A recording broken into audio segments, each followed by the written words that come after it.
الحمدللہ الحمدللہ وحدہ لا شریک لہ والصلاة والسلام علی من لا نبی بعد وعلی آلہ واصحابہ الذین اوفوا عہدا اما بعد۔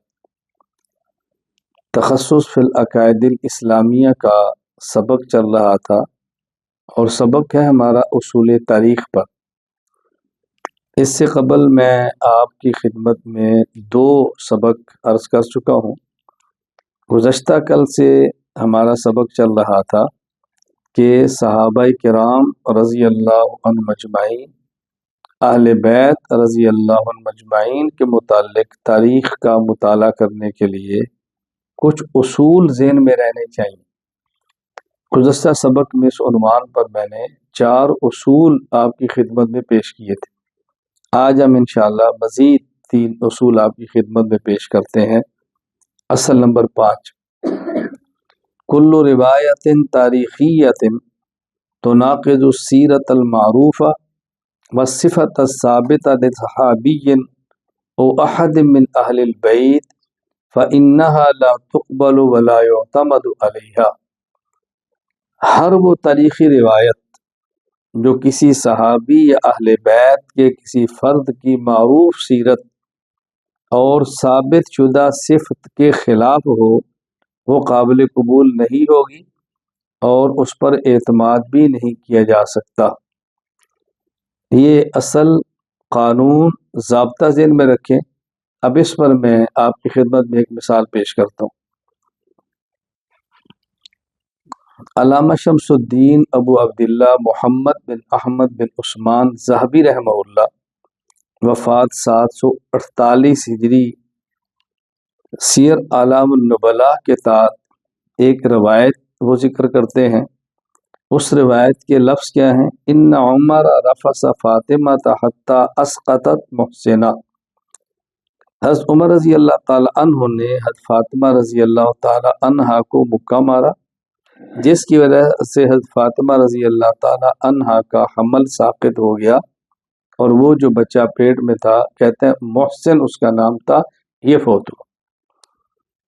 اب یہ جو روایت پیش کی جاتی ہے تاریخی روایت، اس کی بنیاد پر عمر رضی اللہ تعالی عنہ کی ذات پر اعتراضات ہوتے ہیں۔ اب ہم نے دیکھنا ہے کہ اس روایت کو ذرا دیکھیں کہ یہ روایت کی حیثیت کیا ہے۔ پہلے ایک اصولی جو آپ ذہن نشین فرما لیں کہ حضرت عمر رضی اللہ تعالی عنہ کی عدالت اور ان کا خاص وصف عدالت جو ثابت ہے اور ایک معروف چیز ہے، حضرت عمر کا لقب ہی فاروق ہے، فاروق بین الحق والباطل۔ جس شخص کا تعارف ہی عدالت سے ہے، تعارف ہی حق اور باطل کے درمیان فرق سے ہے، اس شخص کے بارے میں یہ روایت کیسے قابل قبول ہو سکتی ہے کہ انہوں نے یہ کام بھی کیا ہو۔ حضرت عمر رضی اللہ تعالی عنہ کے فضائل اور مناقب کے حوالے سے میں چند ایک روایات پیش کر دیتا ہوں کہ آپ کو پتہ چلے عمر رضی اللہ تعالی عنہ کس درجہ کے صحابی تھے اور کیسے عادل تھے، اور ان کے خلاف ایسی روایت کی کیا حیثیت ہو سکتی ہے۔ چنانچہ حضرت امام ابو عبداللہ محمد بن اسماعیل بخاری رحمہ اللہ، وفات 256 ہجری، صحیح بخاری حدیث نمبر 3683۔ حضرت سعد بن ابی وقاص رضی اللہ عنہ فرماتے ہیں رسول اللہ صلی اللہ علیہ وسلم نے فرمایا، ایہن یبن الخطاب والذی نفسی بیدہ ما لقیک الشیطان سالکا فجا قط الا سلک فجا غیر فجک۔ اللہ اکبر۔ ہاں اے ابن خطاب، اس ذات کی قسم جس کے ہاتھ میں میری جان ہے، اس ذات کی قسم جس کے ہاتھ میں میری جان ہے، اگر شیطان بھی تمہارے راستے پر آتا ہو، اگر شیطان بھی تمہارے راستے پر آتا ہوا تمہیں دیکھ لے تو تمہارا راستہ چھوڑ کر دوسرے راستے پر چلا جائے گا۔ اسی طرح امام ابو عیسیٰ محمد بن عیسیٰ بن سورہ ترمذی رحمہ اللہ، وفات 779 ہجری، جامع ترمذی حدیث نمبر 3682، فرماتے ہیں رسول اللہ صلی اللہ علیہ وسلم، عبداللہ بن عمر رضی اللہ عنہ سے روایت ہے کہ رسول اللہ صلی اللہ علیہ وسلم فرمایا، ان اللہ جعل الحق علی لسان عمر وقلبہ۔ اللہ تعالیٰ نے عمر کی زبان پر حق جاری فرمایا، یعنی عمر سوچتے بھی ٹھیک ہے، عمر بولتے بھی ٹھیک ہے۔ امام ابو عیسیٰ محمد بن عیسیٰ بن سورہ الترمذی رحمہ اللہ، وفات 279 ہجری، سنن ترمذی حدیث نمبر 3662۔ حضرت حذیفہ رضی اللہ عنہ فرماتے ہیں رسول اللہ صلی اللہ علیہ وسلم نے فرمایا اقتدوا بالذین من بعد ابی بکر و عمر، میرے بعد بطور خاص ابو بکر اور عمر کی اقتداء کرنا۔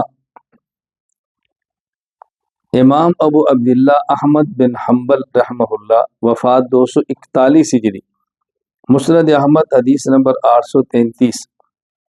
حضرت ابو جحیفہ رحمہ اللہ فرماتے ہیں میں نے حضرت علی رضی اللہ عنہ کے فرماتے ہوئے سنا، حضرت علی فرماتے ہیں الا اخبرکم بخیر هذه الامہ بعد نبیہا ابو بکر ثم قال الا اخبرکم بخیر هذه الامہ بعد ابی بکر عمر۔ اللہ اکبر، کہ حضرت علی رضی اللہ تعالیٰ عنہ فرماتے ہیں کہ رسول اکرم صلی اللہ علیہ وسلم نے ارشاد فرمایا، اللہ نہ حضرت علی رضی اللہ تعالیٰ عنہ، حضرت علی فرما رہے تھے، حضرت علی فرما رہے تھے کہ نبی کریم صلی اللہ علیہ وسلم کے بعد اس امت کے سب سے بہتر انسان ابو بکر ہیں، اور حضرت ابو بکر کے بعد سب سے بہتر انسان حضرت عمر ہے، حضرت علی رضی اللہ تعالیٰ عنہ۔ اب دیکھیں روایت پیش کی جا رہی ہے حضرت فاطمہ کے بارے میں کہ حضرت عمر رضی اللہ تعالیٰ عنہ نے حضرت فاطمہ کو مارا، اس سے حمل گرا، اور فاطمہ کے شوہر علی کیا فرما رہے ہیں کہ نبی کے بعد سب سے بہتر ابو بکر ہے، اور ابو بکر کے بعد سب سے بہتر عمر ہے۔ حضرت علی جس کو رسول اللہ صلی اللہ علیہ وسلم کے بعد، حضرت ابو بکر کے بعد سب سے بہترین فرد قرار دیں، کیا وہ یہ کام کر سکتے ہیں؟ اس قدر ایک عام گھٹیا سا کام عام مسلمان نہیں کر سکتا، عام عورت کے بارے میں نہیں کر سکتا، نبوت کی لخت جگر کے بارے میں ایسا کام جس کے بارے میں اللہ کے نبی فرماتے کہ میرے بعد اقتداء اس کی کرنا، اور وہ ایسا کام کرے، کیسے ممکن ہے؟ رسول اللہ صلی اللہ علیہ وسلم امت کو کن کے حوالے کر کے جا رہے ہیں؟ تب یہ تاریخی روایت ایسی ہے کہ جو صحابی کی معروف صفت عدالت اور ثابت شدہ صفت عدالت کے خلاف ہے۔ اب ہم اس روایت کو لیں گے حضرت عمر کی عدالت ختم ہوگی، حضرت عمر کی عدالت والے صفت اور روایات کو لیں گے تو یہ روایت چھوڑنی پڑے گی، اس لیے ہم تاریخی روایت کو چھوڑ دیں گے، حضرت عمر کی عدالت کو نہیں چھوڑ سکتے کیونکہ وہ صحیح احادیث سے ثابت ہے۔ ہاں البتہ اس کا تحقیقی جواب کا معنی اس روایت کی اپنی کیا حیثیت ہے جس کی بنیاد پر اعتراض کیا جا رہا ہے، ذرا اس روایت کی اپنی حیثیت دیکھیں۔ خود حضرت امام ذہبی رحمہ اللہ تعالی نے علامہ شمس الدین ابو عبداللہ محمد بن احمد بن عثمان ذہبی رحمۃ اللہ علیہ، دیکھیں یہ جو روایت کو نقل کرتے ہیں امام ذہبی رحمۃ اللہ علیہ اسی روایت کے راوی پر جرح کر رہے ہیں کہ یہ جو روایت ہے یہ درست نہیں ہے۔ کیوں؟ اس لیے کہ اس کے اندر فلاں راوی ہے اور وہ مجروح ہے، فلاں راوی ہے اور مجروح ہے۔ اللہ اکبر، یعنی حضرت امام ذہبی رحمۃ اللہ علیہ ایک راوی پر جرح کر رہے ہیں کہ یہ راوی درست نہیں ہے، یہ راوی مجروح ہے، اور اس پہ جرح کیا ہے؟ اس جرح میں اسی روایت کو پیش کر رہے ہیں کہ یہ بندہ ٹھیک نہیں ہے کیونکہ اس قسم کی من گھڑت روایتیں پیش کیا کرتا تھا۔ علامہ ذہبی تو روایت اس انداز میں پیش کر رہے ہیں، چنانچہ علامہ ذہبی فرماتے ہیں قال الحاکم رافضی غیر ثقۃ، کہ اس کے اندر یہ جو راوی ہے یہ رافضی تھا اور یہ ثقہ نہیں تھا۔ راوی کا نام کیا تھا؟ احمد بن محمد بن السریق بن یحییٰ بن ابی دارب، یہ راوی اور مجروح ہے۔ مجروح ہونے کی وجہ یہ رافضی ہے، غیر معتمد ہے۔ آگے فرماتے ہیں وقال محمد بن حماد الحافظ، محمد بن حماد الحافظ فرماتے کان مستقیم الامر عامت دہرہ ثم فی آخر ایام کان اکثر ما یقرأ علی حضرتہ، یہ شخص پہلے ٹھیک تھا، درست تھا، لیکن بعد میں اس کے حالات بدل گئے۔ اور کیسے بدلے؟ کہ اس کے پاس عیوب، جھوٹ، بہتان اور تہمت والی روایتیں پڑھی جاتی تھیں اس کی مجلس میں۔ آگے فرماتے ہیں ورجل یقرأ علیہ ان عمر رفس فاطمہ حتی اسقطت محسنہ، کہتے ہیں اس کے بعد جو من گھڑت جھوٹی روایات پڑھی جاتی تھی ان میں ایک روایت یہ بھی ہے کہ حضرت عمر نے حضرت فاطمہ کو مکہ مارا اور ان کے پیٹ میں جو حمل تھا محسن وہ گر گیا۔ حضرت امام زابی تو اس کو بطور جرح پیش کریں کہ روایت درست نہیں ہے، وہ لوگ اسی روایت کو حوالے کے طور پہ پیش کر رہے ہیں۔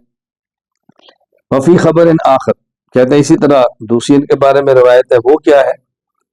فجاء فرعون، استغفر اللہ، یعنی اس راوی احمد بن محمد بن استری کے پاس من گھڑت اور جھوٹی روایتیں پیش کی جاتی۔ ایک روایت کون سی؟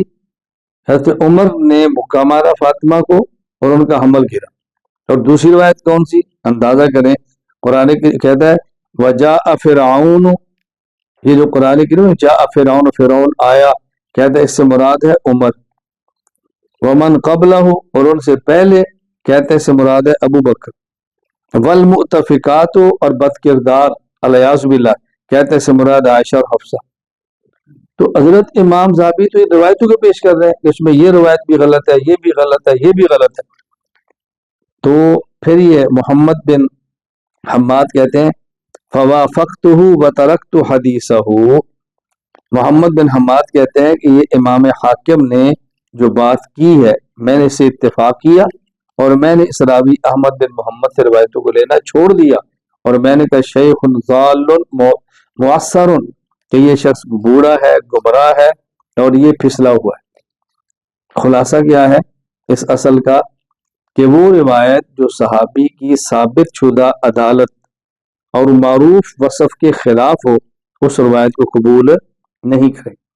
جس طرح عمر کے بارے میں تاریخی روایت کے اندر ہے کہ حضرت عمر نے فاطمہ کو مکہ مارا اور ان کا حمل ضائع ہو گیا، یہ روایت قبول کیوں نہیں کریں گے؟ نمبر ایک، حضرت عمر کی جو ثابت صفت ہے عدالت، یہ اس کے خلاف ہے، قبول نہیں ہوگی۔ اچھا، دوسری وجہ کیا ہے کہ خود امام زابی اس روایت کو حضرت عمر کے خلاف بطور دلیل کے نہیں لا رہے، بلکہ رد کر رہے ہیں کہ یہ روایت ٹھیک نہیں ہے۔ تو لوگوں نے جملے کو لے لیا کہ جی امام زابی رحمۃ اللہ علیہ نے یہ دیکھے لکھا ہے، لہذا ہم اس کو لیتے ہیں۔ میں یہاں ایک بات کہہ دیتا ہوں، طلباء کو بڑی توجہ سے سماعت فرمائیں۔ بسا اوقات اہل باطل ہمارے اکابر کی کتاب میں سے کوئی عبارت پیش کرتے ہیں اور کہتا ہے تمہارے فلاں بزرگ نے یہ لکھا ہے، حالانکہ ان بزرگوں نے وہ جو بات کی ہوتی ہے وہ رد کرنے کے لیے لکھی ہوتی ہے، وہ بات انہوں نے بطور درست مان کر نہیں لکھی ہوتی۔ میں اس کی مثال دیتا ہوں۔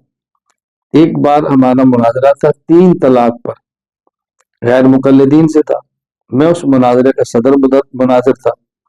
غیر مقلد مناظر نے فتاوی رشیدیہ مفتی رشید احمد گنگوئی رحمہ اللہ کا پیش کیا کہ دیکھیں جی مفتی رشیدہ فتاوی رشیدیہ میں ہے کہ 3 طلاق دو ایک مجلس میں تو ایک ہوتی ہے، 3 طلاق دو تو ایک ہوتی ہے۔ جب یہ حوالہ پیش کیا تو یکدم ایک شور مچ گیا۔ میرا جو مناظر تھا، میں نے اپنے مناظر کو چٹ لکھی، میں نے کہا تو یہ اعلان کر دے کہ اگر فتاوی رشیدیہ میں مفتی رشید احمد گنگوئی کی رائے ہو کہ 3 طلاق دو ایک ہوتی ہے، میں 3 کو ایک بھی مانوں گا، اپنے شکست بھی لکھوں گا۔ حالانکہ فتاوی رشیدیہ کو میں نے کھول کے دیکھا نہیں تھا، کیونکہ مجھے یقین تھا کہ مولانا گنگوئی یہ نہیں لکھ سکتے، یہ جھوٹ ہے۔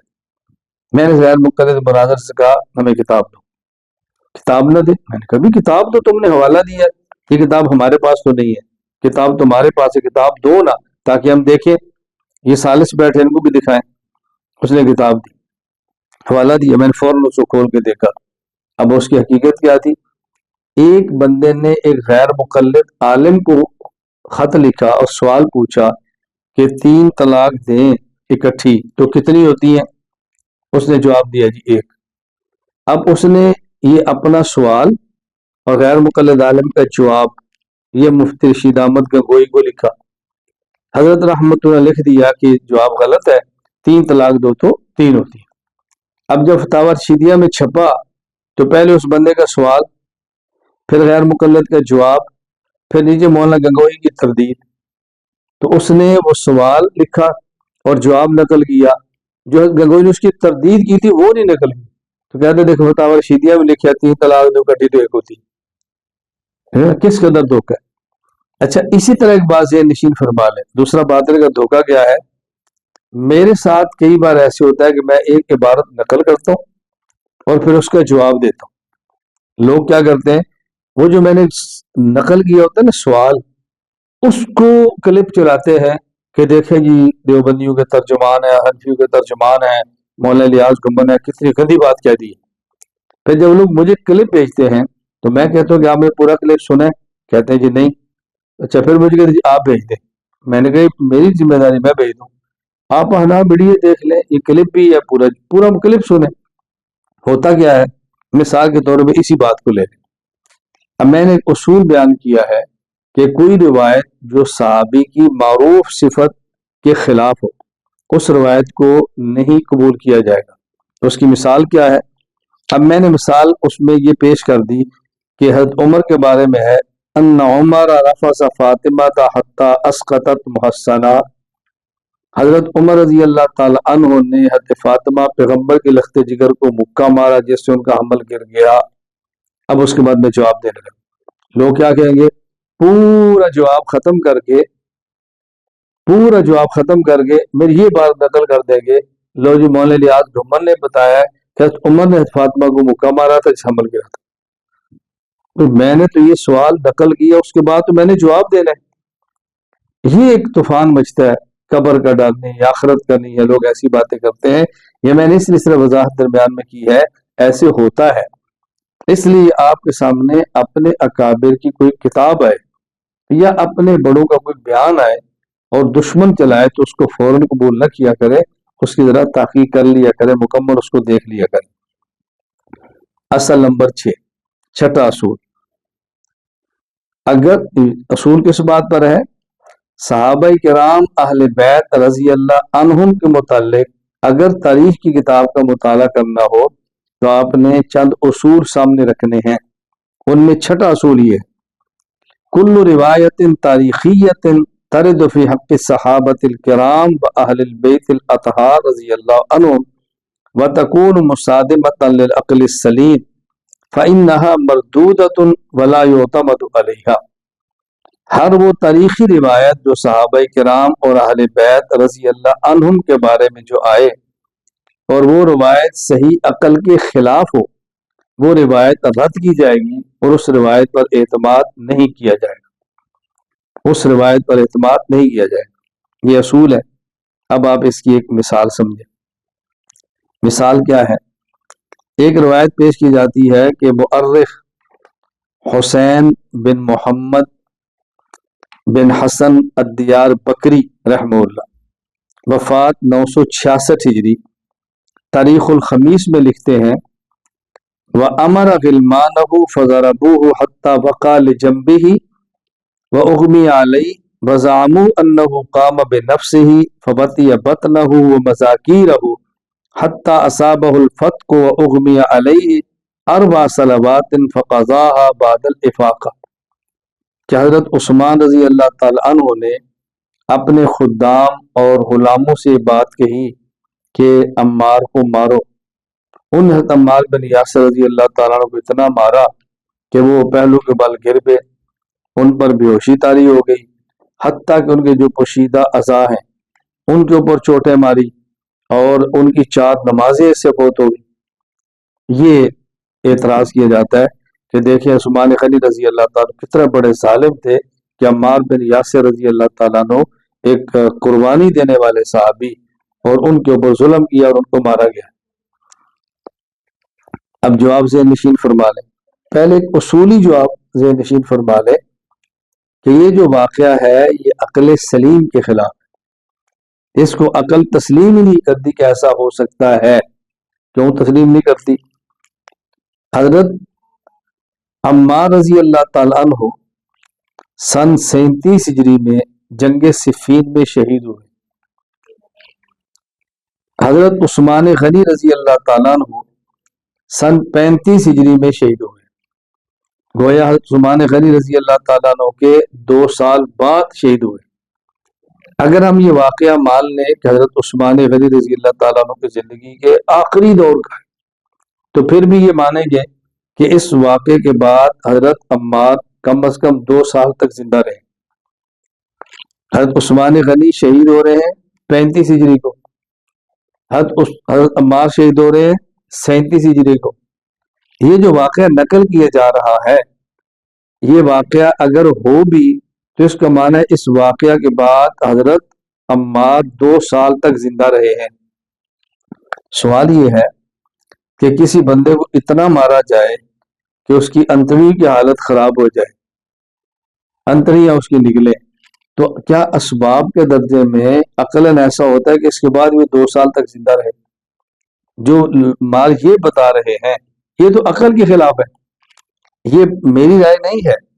امام ابو بکر محمد بن عبداللہ بن محمد المعافری ابن العربی المالکی رحمہ اللہ، وفات 543 ہجری، العواسم من القواسم، اس کے اندر فرماتے ہیں کالو متعدین، یہ لوگ حد سے تجاوز کرتے ہوئے کہتے ہیں متعلقین بروایت کذابین، جھوٹے لوگوں کی روایت کا سہارا لے کر باتیں کرتے ہیں، اور کیا کہتے ہیں جاء عثمان فی ولایتہ بمظالم و مناکیر، کہ عثمان نے اپنی خلافت کے دور میں بہت ظلم کیے تھے، منہا ان میں سے ایک ظلم یہ ہے ضربہ لعمار حتی فتق امعاؤہ، حضرت عثمان نے عمار کو اتنا مارا کہ ان کی انتڑیاں باہر نکل آئیں۔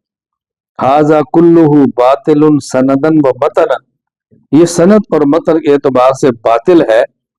ضربہ لعمار افک، حضرت عمار کو مارنا یہ بہتان ہے۔ ولو فتق امعاؤہ معاش ابدا، اگر اتنی مار پڑتی کہ ان کی انتڑیاں باہر نکل جاتی تو یہ مزید 2 سال تک زندہ نہ رہتے، یہ مزید 2 سال تک زندہ نہ رہتے۔ میں یہ بات اس لیے کہہ رہا ہوں، یہ اس دور کی بات ہے، یہ آج کے دور کی بات نہیں ہے کہ جس میں سرجری ہے، آپریشن ہے، ڈاکٹروں کا کو بھیڑ ہے اور 1-2 منٹ کے اندر ایمبولینس پہنچتی ہے اور ڈاکٹر موجود۔ اس دور کی باتیں نہیں ہو رہی، یہ کس دور کی بات ہے اس کو ذہن میں رکھیں، پھر آپ سمجھیں گے کہ انتڑیاں باہر پڑی ہو، اس حالت میں انسان 2 سال کیسے زندہ رہ سکتا ہے؟ پہلی بات یہ عقل سلیم کے خلاف۔ دوسری بات، خود اس روایت کے بارے میں ہم غور کرتے ہیں کہ یہ واقعہ ہے کیا۔ حقیقت یہ ہے کہ واقعہ اور ہے اور پیش اور انداز میں کیا گیا ہے۔ اس واقعہ جو صحیح واقعہ ہے، امام ابو بکر عبداللہ بن محمد بن ابی شیبہ العبسی الکوفی رحمہ اللہ، وفات 235 ہجری، مصنف ابن ابی شیبہ میں یہ نقل فرماتے ہیں، حدیث نمبر 38846۔ حسین بن عبد الرحمن کہتے ہیں، یا حسین صاد کے ساتھ ہے، حسین بن عبد الرحمن فرماتے ہیں حدثنی جہم رجل من بنی فہر، بنی فہر قبیلہ کے ایک شخص تھے جہم، ان نے مجھے واقعہ بیان کیا اور کہتے ہیں انا شاہد حاضر امر، میں موقع کا گواہ ہوں، میں آنکھوں دیکھا واقعہ بیان کروں۔ واقعہ کیا ہے؟ جاء سعد و عمار فارسلوا الى عثمان ان ائتنا فانا نريد ان نذكر لك اشیاء احدثتها او قال اشیاء فعلتها۔ حضرت سعد، حضرت عمار رضی اللہ تعالی عنہما، حضرت عثمان رضی اللہ خدمت میں آئے اور انہوں نے کہا جی آپ باہر ہیں، ہم نے آپ سے کچھ باتیں کرنی ہیں، کچھ آپ نے خلافت میں ایسے کام کیے جس سے ہمیں اختلاف ہے، ہم نے کچھ بات کرنی ہے۔ حضرت عثمان رضی اللہ تعالیٰ عنہ نے پیغام بھیجا فَأَرْسَلَ إِلَيْهِمْ أَنِ انصَرِفُوا الْيَوْمَ فَإِنِّي مُشْتَغِلٌ وَمِيعَادُكُمْ يَوْمَ كَذَا وَكَذَا حَتَّى أَشْزَنَ، ابھی تم واپس چلے جاؤ، میری مصروفیت ہے، تم فلاں دن فلاں وقت آنا، اور تاکہ میں پوری تیاری کے ساتھ بیٹھوں، تمہاری بات سنوں، تمہیں جواب دوں۔ قال ابو محسن، انہوں نے معنی بیان کیا اشزنا استعد لخصومتکم، فانصرف سعد، حضرت سعد واپس ہو گئی، وابا عمار ان ینصرف، حضرت عمار نے کہا میں نے نہیں جانا، میں نے بات کر کے جانی۔ قال ابو محسن مرتين، ابو محسن نے 2 مرتبہ کہا کہ آپ واپس چلے جاؤ، جو خدمت پہ تھے۔ فتناول رسول عثمان فضربہ، جب حضرت عمار 2 مرتبہ کہنے کے باوجود بھی نہیں گئے تو حضرت عثمان رضی اللہ تعالی عنہ کا جو قاصد تھا، نمائندہ، اس نے حضرت عمار رضی اللہ تعالیٰ عنہ کو مارا کہ تم بات نہیں مانتے، واپس جاؤ۔ آگے فلما اجتمعوا للمیعاد ومن معهم، حضرت عثمان نے جو وقت دیا تھا نا کہ فلاں دن فلاں وقت آنا، فلاں وقت فلاں تاریخ کو میں تمہاری بات سنوں گا، اس موقع پر حضرت عمار اور ان کے ساتھ کچھ اور لوگ بھی آ گئے۔ قال لهم عثمان، حضرت عثمان ان سے پوچھا ما تنقمون منی، یہ جو تم اکٹھے ہو کر آئے ہو تو کس چیز کا تم نے مجھ سے بدلہ لینا ہے؟ انہوں نے کہا ننقم علیک ضربک عمار، آپ نے عمار کو مارا ہے، ہم اس کا آپ سے بدلہ لینا چاہتے ہیں۔ حضرت عثمان رضی فرمان لگے جاء سعد و عمار فارسلت الیہما، میرے پاس سعد اور عمار آئے، میں نے ان دونوں طرف پیغام بھیجا، فانصرف سعد، سعد واپس چلے گئے، وابا عمار ان ینصرف، حضرت عمار نے واپس جانے سے انکار کیا، فتناولہ رسول عن غیر امری، فتناولہ رسول عن غیر امری فواللہ ما امرت ولا رضیت، یہ جو ان کو میرے نمائندے نے مارا ہے، اتنا جتنا وہ کہتا ہے اتنا نکل آئی، یہ جو اس نے مارا ہے نہ میں نے اس کا حکم دیا ہے اور نہ ہی میں اس کے مارنے پر راضی ہوں، مجھے پتہ بھی نہیں ہے۔ فہذی یدی لعمار فلیستبر، میں موجود ہوں، عمار میرا ہاتھ پکڑو اور اس کے باوجود بھی تم مجھ سے بدلا لو، میں اس کے لیے تیار ہوں، میں نے حکم بھی نہیں دیا، مجھے پتہ بھی نہیں ہے، میں اس پہ راضی بھی نہیں ہوں، اس کے باوجود میں خود کو پیش کرتا ہوں، عمار تو مجھ سے بدلہ لینا چلے گا۔ اب بتائیں کیا اعتراض عمار پر؟ تو واقعہ صرف اتنا تھا اور نقل اس کے اس انداز میں کیا کہ حضرت عثمان نے ظلم بہت کیا ہے، حضرت عثمان نے ظلم بہت کیا۔ تو بات دیکھیں بات تھی کیسی اور بات چلی کہاں۔ اچھا آگے دیکھیں جواب نمبر 2، تحقیقی جواب، پہلے میں نے اصولی جواب دیا، تحقیقی جواب ایک دیا، اب دوسرا جواب سن۔ اچھا مزے کی بات یہ ہے کہ مؤرخ حسین بن محمد بن حسن دیار بکری رحمہ اللہ، وفات 966 ہجری، تاریخ الخمیس میں یہ واقعہ نقل کرتے ہیں، اور اس واقعے کو نقل کرنے کے بعد پھر اس کی تردید بھی کرتے ہیں کہ یہ جو اتنا مارا کہتے نکل یہ واقعہ ٹھیک نہیں ہے۔ وہ کہتے ہیں اما ضرب عمار فسیاق هذه القصہ لا يصح على هذا النحو الذي رووه بل صحیح منها، فرماتے ہیں کہ یہ جو عمار کو مارنے کا واقعہ بیان کیا جاتا ہے نا کہ اتنا مارا کنجری نکل آئی، کہ یہ واقعہ درست نہیں ہے، درست واقعہ وہ ہے جو میں تمہیں ابھی بتانے لگا ہوں، یعنی جس واقعے کو بطور اعتراض پیش کیا ہے، خود مصنف اس واقعے کی تردید کرتا ہے کہ واقعہ یہ غلط نقل کیا گیا ہے، ٹھیک نہیں، صحیح واقعہ یہ ہے۔ صحیح کیا ہے وہ جو میں نے ابھی آپ کو بتایا، صحیح واقعہ نے پھر اسی کو نقل کیا ہے، ان غلمانه ضربوا عمارا وقد حلف انه لم يكن على امره لانهم عاتبوه بذلك فاعتذر اليهم بان قال جاء وصادنا المسجد وارسل الي انيتنا فانا نريد ان نذاكر اشياء فعلتها، تو پورا واقعہ کے بعد نقل کر دی۔ حضرت عثمان فرماتے ہیں میرے پاس یہ سعد اور عمار آئے، میں نے پیغام بھیجا، میں مصروف ہوں، حضرت ساتھ چلے گئے، عمار نہیں گئے، پھر میرے نمائندے نے میرے کہے بغیر ان کو مارا بھی، تم بات کیوں نہیں مانتے؟ وہ خلیفہ راشد ہے، مصروف ہے، تم پھر آ جاؤ۔ اب دیکھیں نا دونوں بندے کس طرف گئے، اتنی سی بات ہے، اور پھر حضرت فرمان لگے میں اس کے باوجود بھی تیار ہوں، مجھے پتہ بھی نہیں، میں نے حکم بھی نہیں دیا، میں اس پہ خوش بھی نہیں ہوں، میں پھر بھی تیار ہوں کہ آپ مجھ سے بدلہ لیں۔ صحیح واقعہ یہ ہے، اور وہ جو واقعہ نقل کیا جائے تو واقعہ غلط، تو اصولاً بھی دیکھا جائے تو ٹھیک نہیں ہے، اور اگر تحقیقاً بھی دیکھیں تو ٹھیک نہیں۔ صحابہ کرام رضی اللہ تعالی عنہم اجمعین اور اہل بیت رضی اللہ عنہم کے حوالے سے اگر کوئی تاریخ کا مطالعہ کرنا چاہے تو چند ایک اصول ذہن میں رکھ لیں، اس حوالے سے میں 7واں اصل اور قانون آپ کی خدمت میں پیش کرنے لگا۔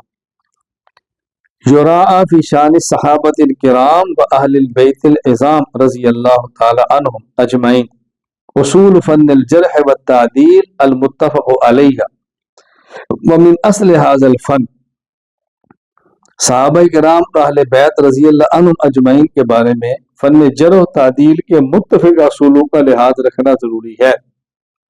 ان میں ایک اصل کیا ہے؟ ان جمیع صحابت و اہل البیت رضی اللہ عنہم عدول، تمام صحابہ تمام اہل بیت عادل ہیں، وقد ثبت عدالتهم بالقرآن الکریم بسنت النبویہ و اجماع الامہ، اور تمام صحابہ اور اہل بیت کی عدالت قرآن سے ثابت ہے، سنت سے ثابت ہے، امت کے اجماع سے ثابت ہے۔ فلذلك لا يجوز الطعن عليهم ولا الجرح فيهم بسبب روایت تاریخیت كانت ما كانت، لہذا ان صحابہ اور اہل بیت پر طعن کرنا، تشریح کرنا، برا بھلا کہنا، ان پر جرح کرنا کسی بھی تاریخی روایت کے حوالے سے ٹھیک نہیں ہے، خواہ وہ کتنی تاریخی روایت معتبر کیوں نہ ہو۔ یہ حوالہ التنقیحات کا ہے، جو میں نے ابھی تین اصول پیش کیے، گزشتہ میں نے اصول پیش کیے تھے، التنقیحات اور تنقیحات، یہ میری کتاب ہے، اس کے حوالے دے رہا ہوں۔ صحابہ کرام رضی اللہ تعالیٰ عنہ مجمعین کی عدالت میں قرآن کریم سے، احادیث سے اور آپ کی خدمت میں اجماع امت سے پیش کرتا ہوں۔ قرآن کریم سورۃ النساء آیت نمبر 95، وَكُلًّا وَعَدَ اللَّهُ الْحُسْنَى، اللہ نے ہر ایک کے لیے بہترین وعدہ یعنی جنت کا وعدہ کیا۔ اللہ اکبر، تو جنت کس کے لیے ہے؟ وعدہ کیا۔ اچھا یہ بات ذہن نشین فرما لیں، یہ جو صحابہ کرام سے جنت کا وعدہ ہے نا، کوئی یہ نہ کہے کہ اس سے کیسے پتہ چلا کہ عادل ہے، کیسے پتہ چلا کہ نیک ہے، کیسے پتہ چلا کہ گناہ نہیں کرتے تھے۔ ہر مسلمان کلمہ گو جنت میں جائے گا، یہ تو ہر ایمان والے کے ساتھ جنت کا وعدہ ہے، کوئی صحابہ کے ساتھ انوکھا وعدہ تو نہیں ہے۔ جو آپ ذہن نشین فرما لیں، صحابہ کرام رضی اللہ عنہم کے ساتھ جنت کے وعدے کا مطلب یہ ہے کہ وہ براہ راست جنت میں جائیں گے۔ عام مومن اگر گناہ کرتا ہے تو گناہ کی سزا بھگت کے جہنم سے جنت میں جائے گا، صحابہ کرام براہ راست ڈائریکٹ جنت میں جائیں گے۔ یہ ہے معنی جنت کے وعدے کا۔ فرق ہے صحابہ اور عام مومنین کے ساتھ، اس الجھن میں نہیں رہنا کہ جنت کے وعدہ ہر مومن کے ساتھ ہے، صحابہ کے ساتھ ہو گئے تو پھر کیا ہے، رضی اللہ عنہ۔ سورۃ الفتح آیت نمبر 29، محمد الرسول اللہ والذین معہ اشداء علی الکفار رحماء بینہم، صحابہ اللہ کے نبی کے ساتھی ہیں، کفار پر سخت ہے اور آپس میں رحم دل ہے۔ سورۃ الحجرات آیت نمبر 7، اولئک هم الراشدون، صحابہ ہدایت یافتہ ہے، یہ راشدین ہیں۔ احادیث امام ابو عبداللہ محمد بن اسماعیل بخاری رحمہ اللہ، وفات 256 ہجری، صحیح بخاری حدیث نمبر 2652۔ امام ابو الحسن مسلم بن حجاج القشیری النشاپوری رحمہ اللہ، وفات 261 ہجری، صحیح مسلم حدیث نمبر 2533۔ حضرت عبداللہ بن مسعود رضی اللہ عنہ فرماتے ہیں، رسول اللہ صلی اللہ علیہ وسلم فرمایا، خیر الناس قرنی ثم الذین یلونہم ثم الذین یلونہم، اس امت کا سب سے بہترین طبقہ وہ میرا ہے، میرے صحابہ ہیں، میرا زمانہ ہے، میرے دور کے لوگ ہیں۔ بہترین وہ نہیں ہوتے جو گناہ میں ڈوبے ہوں، بہترین وہ ہوتے ہیں جو نیکیاں کرتے ہیں۔ امام ابو بکر احمد بن حسین بن علی بن موسیٰ البیہقی رحمہ اللہ، وفات 458 ہجری، شعب الایمان حدیث نمبر 1511۔ حضرت عبداللہ بن مغفل المزنی رضی اللہ عنہ فرماتے ہیں، رسول اللہ صلی اللہ علیہ وسلم فرمایا، اللہ اللہ فی اصحابی لا تتخذوهم غرضا من بعدی، من احبهم فبحبی احبهم ومن ابغضهم فببغضی ابغضهم، میرے صحابہ کے معاملے میں اللہ سے ڈرتے رہنا، میرے بعد ان کو تنقید کا نشانہ نہ بنانا۔ جرح کا معنی تنقید ہی ہوتی ہے نا، تان و تشریح کا معنی تنقید ہی ہوتی ہے نا۔ اللہ کے نبی فرمایا ان کے اوپر تنقید نہ کرنا۔ من احبہم فبحبی احبہم، جو ان سے محبت کرے گا وہ اس وجہ سے کرے گا کہ وہ مجھ سے محبت کرتا ہے اور یہ میرے صحابہ ہیں، اور جو ان سے بغض رکھے گا وہ اس وجہ سے رکھے گا کہ اس کو مجھ سے بغض ہے، تبھی تو میرے شاگردوں سے بغض رکھ رہا ہے، ورنہ کیوں رکھتا۔ امام ولی الدین ابو عبداللہ محمد بن عبداللہ خطیب التبریزی رحمہ اللہ، وفات 740 ہجری، مشکات المصابیح کتاب المناقب، باب مناقب قریش و ذکر القبائل۔ حضرت عمر بن خطاب رضی اللہ عنہ سے روایت ہے، رسول اللہ صلی اللہ علیہ وسلم فرمایا، اصحابی کالنجوم فبأیہم اقتدیتم اہتدیتم، میرے صحابہ ستاروں کی مانند ہیں، ان میں سے جس کی تم اقتدا کرو گے تم ہدایت پا جاؤ گے۔ اللہ اکبر، صحابہ ستاروں کی مانند ہے، سبحان اللہ۔ میں یہاں کے درمیان میں بات عرض کر دوں، میں ایک بات کہا کرتا ہوں کہ حضرت امام ابو حنیفہ رحمہ اللہ کا اس حدیث کے ساتھ کتنا عجیب اور گہرا تعلق ہے۔ اللہ کے نبی فرماتے ہیں اصحابی کالنجوم، میرے صحابہ ستاروں کی طرح، ستارے، ان میں سے جس کی اقتداء کرو تمہیں ہدایت ملے گی۔ اب اللہ کے نبی صلی اللہ علیہ وسلم نے ایک موقع پر ارشاد فرمایا لو کان الایمان عند الثریا، اگر عقیدہ اور ایمان ثریا ستارے پر چلا جائے، ایک میں ہے لو کان العلم عند الثریا، ایک میں لو کان الدین عند الثریا، اگر علم، دین اور ایمان ثریا ستارے پر بھی چلا جائے لتناولہ رجل من اہل فارس او کما قال، فارس میں سے ایک شخص ہوگا جو وہاں سے بھی جا کے علم اور ایمان کو لائے گا۔ ستارے، آخری صحابی 110 ہجری میں فوت ہوئے ابو طفیل عامر جوہنی رضی اللہ، حضرت امام حنیفہ 80 میں پیدا ہوئے اور 150 میں فوت ہوئے۔ تو حضور نے اشارہ فرما دیا جو اس حدیث سے ہمیں سمجھ آ رہا ہے کہ فرمایا کہ اگر ثریا ستارے پر بھی ہوگا ایک شخص آئے گا جو وہاں سے علم لے گا۔ اس کا معنی ثریا ستارہ وہ بلندی پر بہت دور ہوتا ہے، یہ بتانا مقصود ہے۔ ان میں سے جو میرے بعد بہت دور بھی ہوگا نا، ایک فارسی نوجوان آئے گا جو ان سے علم اور عقیدہ لے گا۔ اجماع امت صحابہ کی عدالت پہ امام ابو عمر یوسف بن عبداللہ بن محمد بن عبد البر الاندلسی رحمہ اللہ، وفات 463 ہجری، الاستذکار باب ما جاء فی الصیام فی السفر، کہتے ہیں ان الصحابۃ کلہم عدول مرضیون، تمام صحابہ عادل ہیں اور اللہ ان سے راضی ہے۔ وہذا امر مجتمع علیہ عند اہل العلم بالحدیث، یہ وہ معاملہ ہے کہ جس پر تمام محدثین کا اتفاق ہے۔ عند اہل العلم بالحدیث، جو حدیث کے علم سے واقف ہے وہ سب اس پہ متفق۔ امام ابو عبداللہ محمد بن احمد الانصاری القرطبی رحمہ اللہ، وفات 671 ہجری، الجامع احکام القرآن، اپنی تفسیر میں سورۃ الفتح کی آیت محمد الرسول اللہ والذین معہ کے ساتھ لکھتے ہیں فالصحابۃ رضی اللہ عنہم کلہم عدول، صحابہ سارے عادل ہیں۔ اولیاء اللہ تعالی و اصفیاء، یہ تمام اللہ کے ولی اور اللہ کے منتخب شدہ ہیں۔ وخیرتہ من خلقہ بعد انبیاء رسول علیہ السلام، انبیاء رسولوں کے بعد سب سے بہترین یہ ہے۔ ھذا مذہب اہل سنہ، یہ اہل سنت کا مذہب ہے۔ والذی علیہ الجماعۃ من ائمۃ ھذہ الامہ، اور اس امت کے اہل علم کی جماعت کے اس بات پر اتفاق ہے۔ امام ابو عمر تقی الدین عثمان بن عبد الرحمن المعروف ابن الصلاح رحمہ اللہ، وفات 643 ہجری، مقدمہ ابن الصلاح میں لکھتے ہیں ان الامت مجمعۃ علی تعدیل جمیع الصحابۃ رضی اللہ عنہم، پوری امت صحابہ کی عدالت اور متفق ہے کہ صحابہ عادل ہیں۔ حافظ ابو الفضل شہاب الدین احمد بن علی ابن حجر اسقلانی رحمہ اللہ، وفات 852 ہجری، الاصابہ فی تمییز الصحابہ، لکھتے ہیں اتفق اہل سنت علی ان الجمیع عدول، پورے اہل سنت کا اتفاق ہے تمام صحابہ عادل ہیں۔ ولم یخالف فی ذلک الا شذوذ من المبتدع، اس کی مخالفت چند بدعتیوں نے دیکھی ہے، کوئی سنی اس کی مخالفت نہیں کرتا۔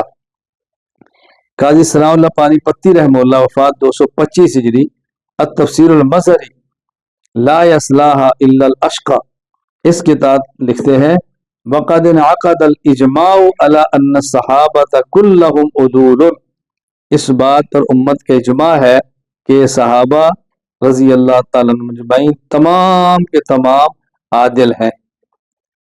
تو یہ میں نے آپ کے سامنے چند ایک حوالہ جات پیش کیے بتانے کے لیے کہ صحابہ کرام رضی اللہ عنہم اجمعین عادل ہیں۔ خلاصہ کیا ہے؟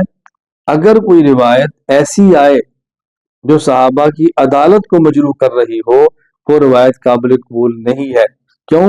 اس لیے کہ صحابہ کرام رضی اللہ تعالیٰ عنہم اجمعین سارے کے سارے عادل تھے، اس پر قرآن بھی گواہ ہے، اس پر پیغمبر پاک کی حدیث بھی گواہ ہے، اور اس پر امت کا اجماع بھی گواہ ہے۔ اللہ تعالی ہم سب کو صحابہ کرام اور اہل بیت کا غلام بنائے، اللہ ہمیں ان کا خادم بنائے، اللہ ان کے نقش قدم پر چلنے کی توفیق عطا فرمائے۔ انشاءاللہ آئندہ ہفتے کو پھر اگلا سبق ہوگا۔ السلام علیکم ورحمۃ اللہ وبرکاتہ۔